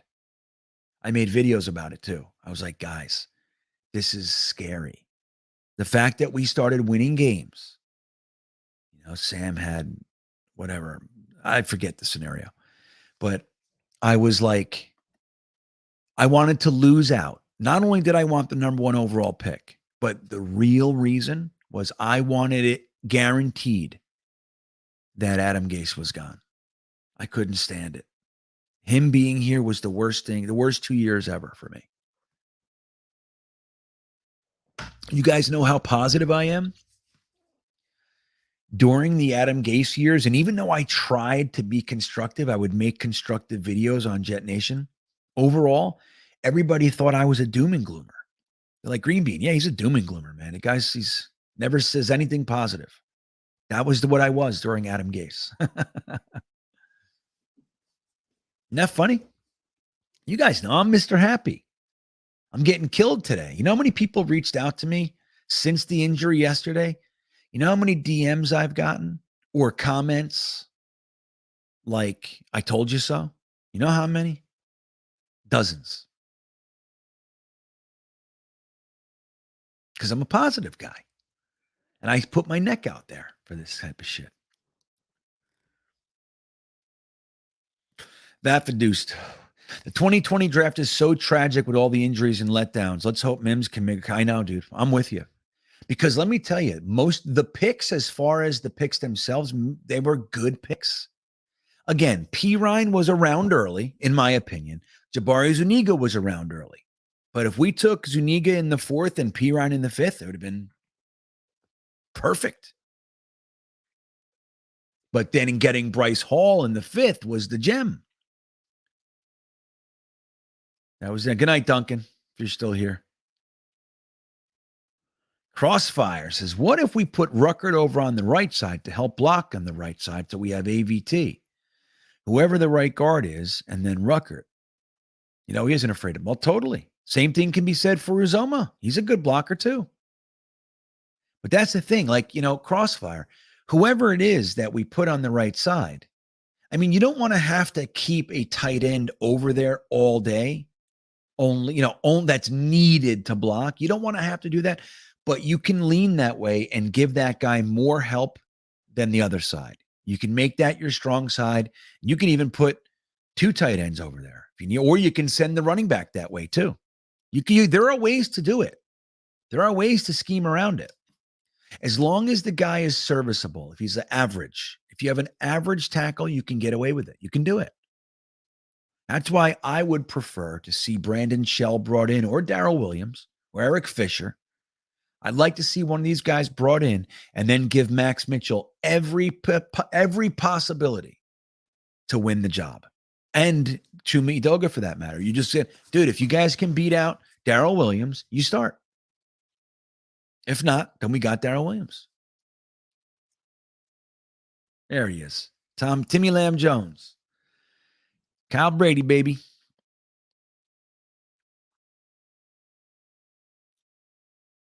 Well, technically speaking, you're right. I mean, but it's injuries and stuff. But at the time, the draft made sense. The only pick that there were 2 picks that didn't make sense. One was Ashton Davis, because we thought we had Jamal and Marcus May. But Joe Douglas more than likely already knew that Jamal is gone. Right? But don't forget, he got mad when he heard the Jets took phone calls on him. Remember, he wouldn't talk. He didn't talk to the GM or coach for a week. Remember that? He's like, screw this guy. This guy's out. As soon as I get the right offer for him, he's done. So they went and got a say. Now, we didn't know that, but they already started bringing somebody in for whatever. The other one was James Morgan. I hated that pick. Hated it from the second it happened all the way till he gave the Panthers our playbook. Hated it. But when you look at the picks, like every pick made sense. He drafted 2 offensive linemen, one in the 1st, one in the 4th, neither with injury histories. Both are out with injuries. So it's, you know, that's the thing. You got to understand that stuff's going to happen. And you're right. When you look back on it, you can say, oh, it's a bust draft. But it made a ton of sense. It made a ton of sense. I think the biggest lesson will be Joe Douglas. I think if it's a boomer bust guy right next to a guy who's more of a lock, I think he'll take the lock. I think he might have learned that lesson. Jim Dandy says, JD has proven his worth over the past 2 years, especially with his fleecing skills. Becton is a bummer, but he is forgiven. Totally. That's how I see it. That's how I see it. Well, Salty Nuts, Rich Kotite was worse than Gase as far as the final numbers say, the box score. But you were around. Remember watching those games? We were the best 1-15 team in NFL history. we were talented and we had a lot. We were in so many of those games. We lost so many of those games closely. Like it was a competitive team. Adam Gase's team, especially that second year, dude, they were uninspired. They could care less. So when we won the game at the end, it was crazy. But remember that when there was a touchdown, and this is just one play, but it's indicative of the whole year. The running back runs it in, and there's a touchdown. And rather than the whole team go, yeah, they just turned around and walked back. One guy raised his arms. You know who it was? Becton. Everybody just walked back to the sideline.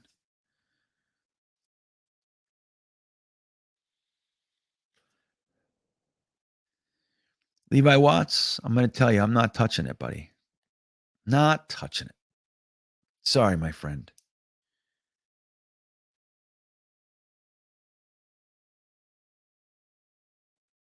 No, I was never pissy. Oh, during the lives? Yeah. Well, hey, dude, you're watching a game with me. Shit.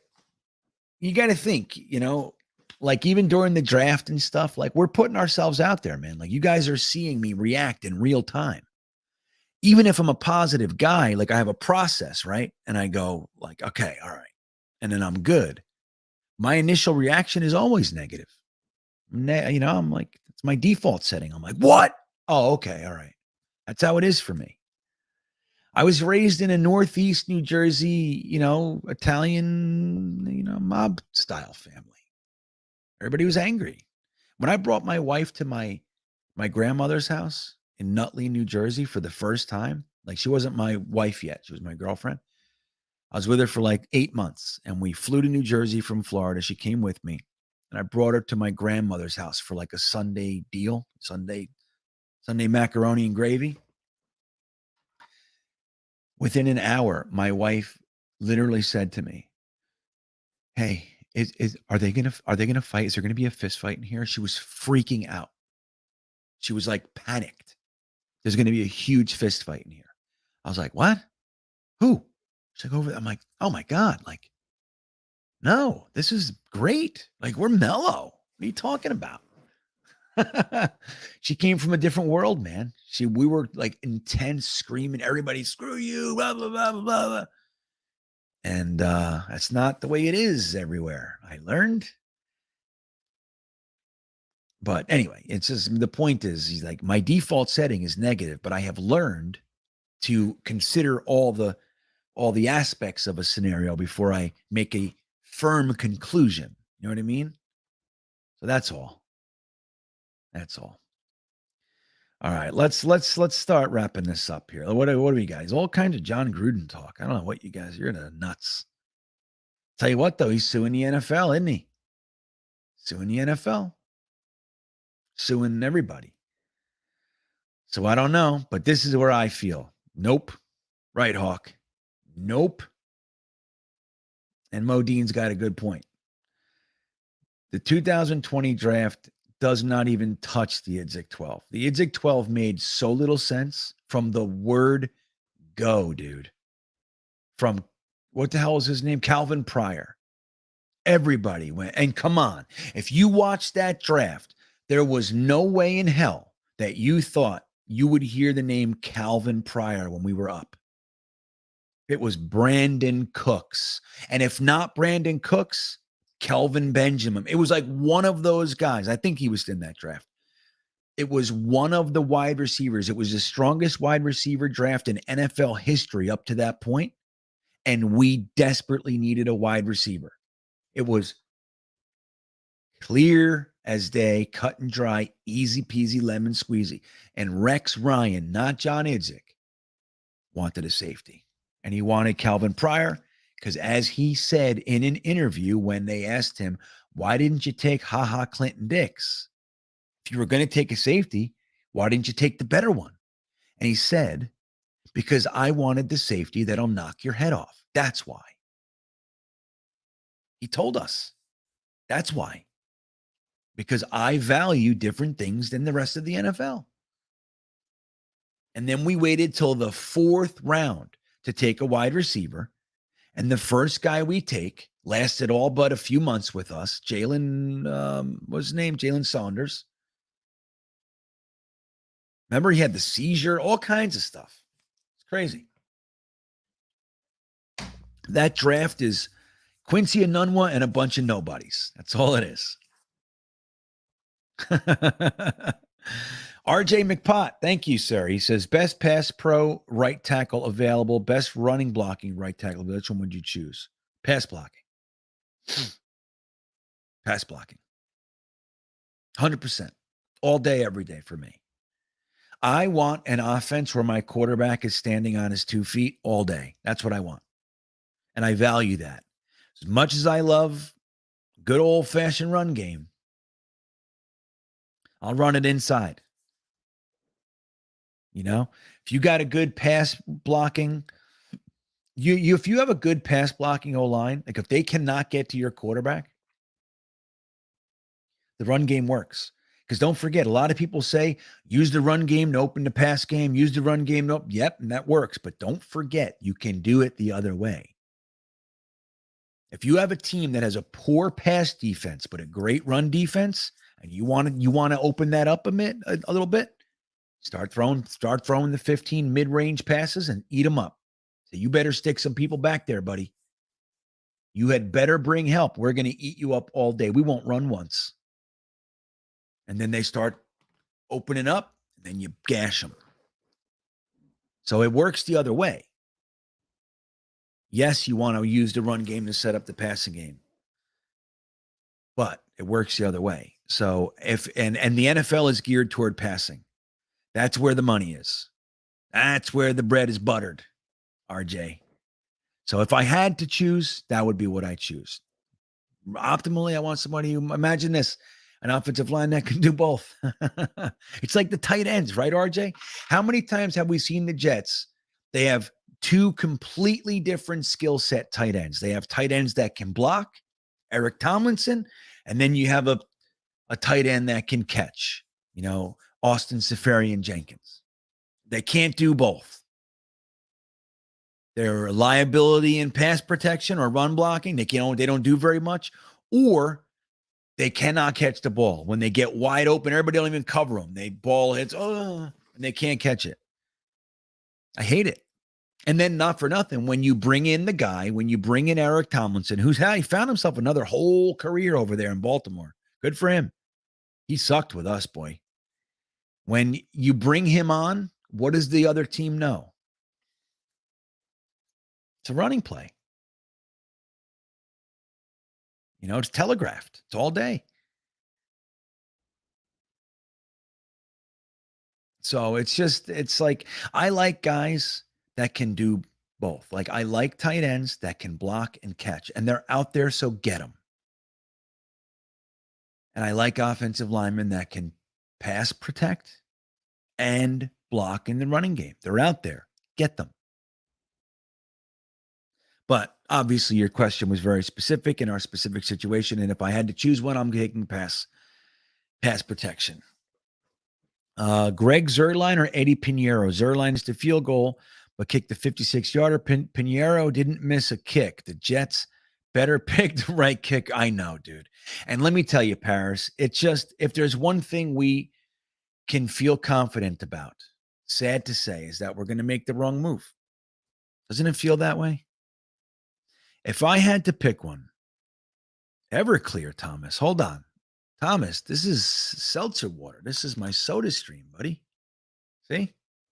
Everclear. But Paris,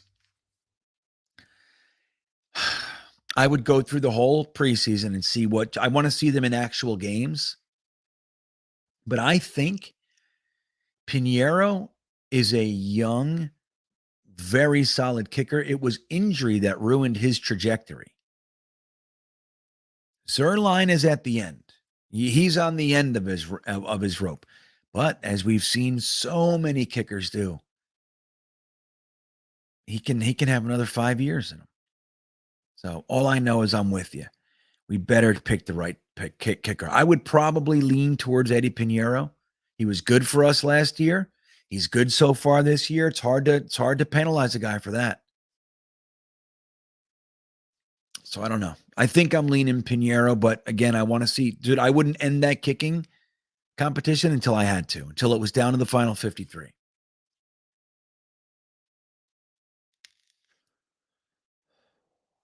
Agreed, Jay Spector.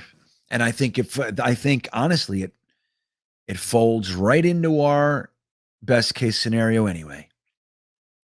Did you guys watch the Senior Bowl? That was our offense. That was our offense running optimally.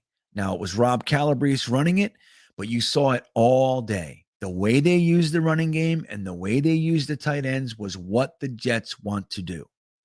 And they had the horses and it was beautiful. It was beautiful. Both touchdowns were tight ends, and the other touchdown was a running back, Rachaad White, and it got called back for a penalty, and then whatever. Then Mevis missed the kick. But, yeah, I mean, it just showed you what the Jets want to do, and I agree. 12 personnel all day. I would love seeing screw 11 personnel. Put Elijah Moore and Garrett Wilson out there with Uzoma, Conklin, Ruckert, whoever. Just run that with Breece Hall or Michael Carter back there, and let's go, man. We got the horses. We're gonna eat you up. Timmy Lamb Jones checking back in. Thank you, Timmy. He says, thanks for the content tonight. While other RVers were playing music on the California beach front, mine was blasting Bean YouTube. There you go, man. Where are you in the California beach? Dude, I used to live in a van. You guys, I know, down by the river. That's what I got all the time when I lived in my van. When I was a comedian in Los Angeles, like I was a New York comedian, New Jersey, but I performed in New York for years. And then we went out to LA, a few of us, and I lived in my van for a year in Los Angeles. And I used to stay, Venice. If you ever go to Venice Beach, like on the border of Santa Monica, there's a big parking lot, like on the northern end of Venice Beach. It's a huge parking lot. And at night, it's packed with all sorts of creepy crawlies, like all kinds of people living in their vans and it's not a good scene. And I lived there for a good month, 3 weeks or a month. And I watched a guy. I saw all kinds of fights and stuff, but that doesn't faze me too much.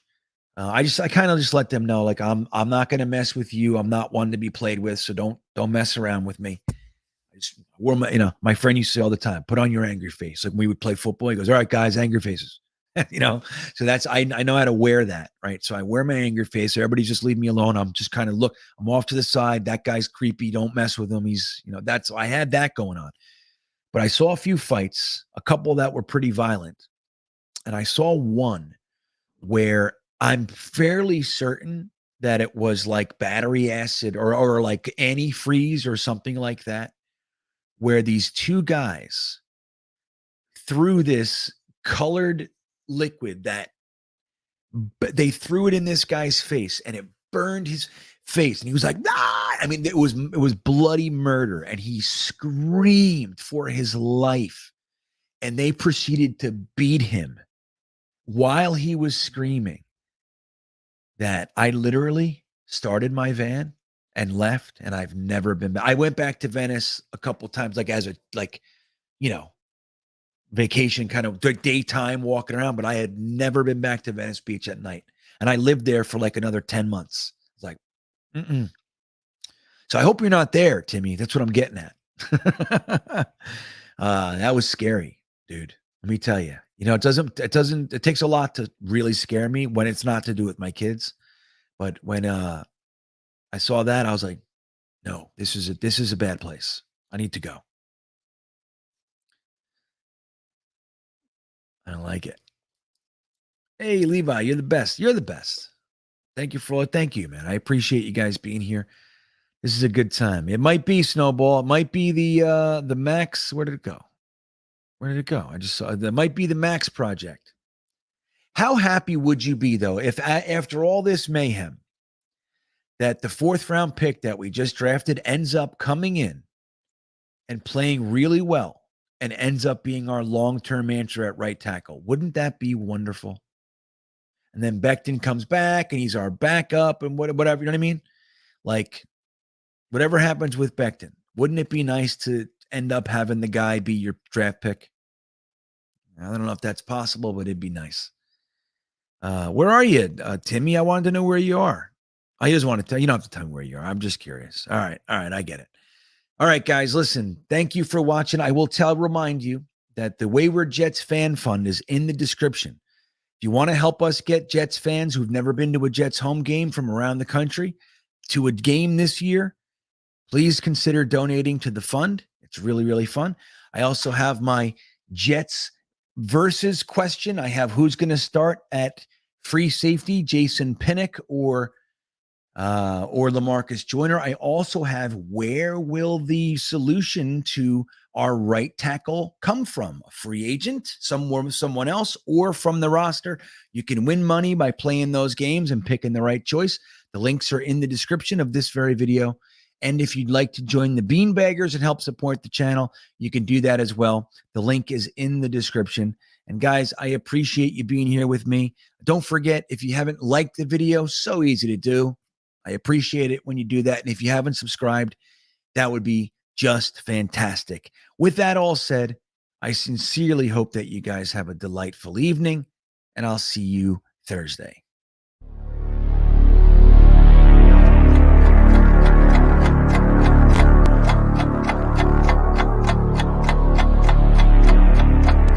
I think he's going to be day one, a violent vertical edge setter. He's competing today. I see some gas on the edge. Get that mindset to put your shoulder on somebody. Snag, drop, you're finished.